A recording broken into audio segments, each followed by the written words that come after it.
Welcome to the Blur Channel, everybody. I have just seen Across the Spider-Verse, and I am here to try and give a spoiler-free review, and then I'm going to go see it again next Tuesday and give a spoiler review.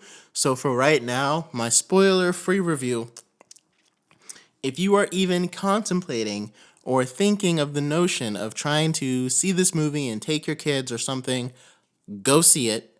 Go see it multiple times. Go see it on a $5 night. If you have to, do not wait for it to come to Blu-ray. Do not wait for it to come to streaming because it might not ever. It is so incredibly good. If you liked anything about the first Into the Spider-Verse, you will absolutely love this movie. I cannot stress that enough. It was so good. Miles' character continues picking up. The animation is crisp, and we get more development on the stories that we've already learned. And it moves kind of fast. It's got a very fast pace, but it keeps you so engaged. And we kept watching. And this animated movie is actually 2 hours and a half, which is a crazy long runtime for an animated movie. But it didn't matter because we wanted to be in it the entire time. It was so funny. We were dying in the theater. I don't even know if I could say it's funnier than the first Into the Spider-Verse, but it's right there. First of all, the main villain of this movie, as you know, is The Spot. And he is absolutely fantastic. I looked up the actor that played him to voice him, and I tried to see if I knew him. I didn't know him from anything. So they found him, and it was perfect. Every scene he had with Miles stole the show. Whenever he came in, I was excited to see him because I was like, oh my God, this guy is insane. And like his banter with Miles, it's so good. And it's like, because like in a way, most villains that you face, that Spider-Man faces, are always trying to demean him and bring him down. And like the Spot almost like wants respect from Miles, but at the same time, he still has like that same goal of trying to demean him and bring him down. It just works so well. And I was kind of worried that like we wouldn't get to see a lot of the Spot because they have so much else going on with Miguel O'Hara in there. But it was very satisfying. We saw enough with the Spot. We saw some good fight scenes between them.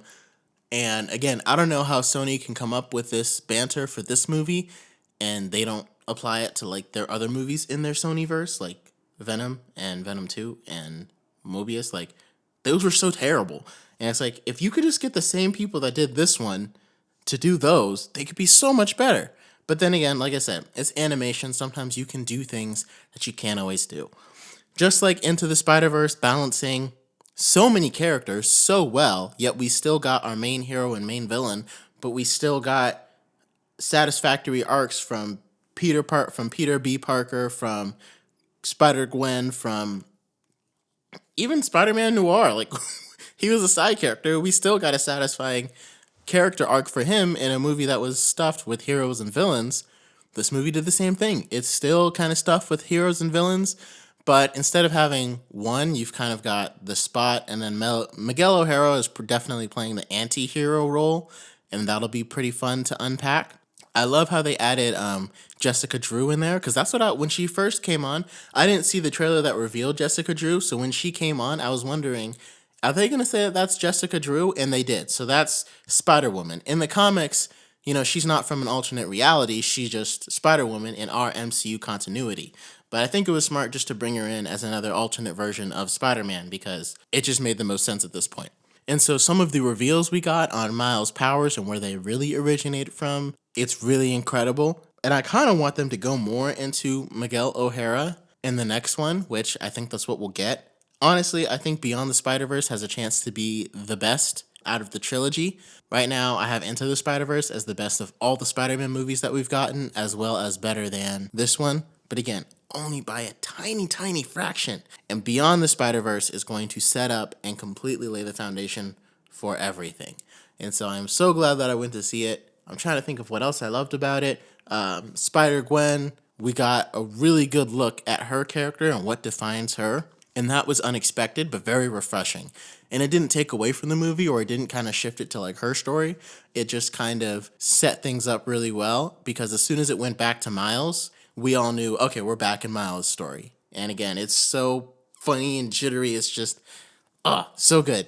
And we even got to get a closer look at the relationship between him and his mother. And that was really beautiful too. They had some really, because the first one kind of focused on his relationship with his father, but in this one we got a closer look at that relationship with his mother, and that was very deep and very touching. And so yeah, Sony just, I don't know how they do it with these, but they keep hitting. So definitely go check it out. You will not be disappointed. And I'm going to leave here on reviewing it because I don't know what else I can say without spoiling it. So again, utterly fantastic and just fun for the whole family. And I remember seeing Guardians 3 and thinking like, this is good. But, you know, it's still not like for the whole family. Like if you have kids that saw Guardians 1, I wouldn't take them to see Guardians 3 because Guardians 3 was a lot more intense than Guardians 1. However, this one, I can say like it is literally for anybody. Like it's rated PG, so you can take kids, but any parent will go in there and laugh their butt off. It's not like taking your kid to see Shrek. Like you will be invested in the storyline. It's not just a kids movie, and I think that's the best and maybe my favorite part about it. Like Sony made a movie that kids can see, but it is not a kids movie. Any adult of any age will thoroughly enjoy this. Into the Spider-Verse and Across the Spider-Verse, I cannot get over again how good they are. I just rewatched Into the Spider-Verse, and yeah, I think it still has that #1 slot for me. But as we go into this and we go into the next one, I really do think Beyond the Spider-Verse is probably going to take the top spot once they close this story, you know. And I think that's all I can say without spoiling it. So I hope you enjoy it. I hope you get a chance to go see it. And until next time, Blurds.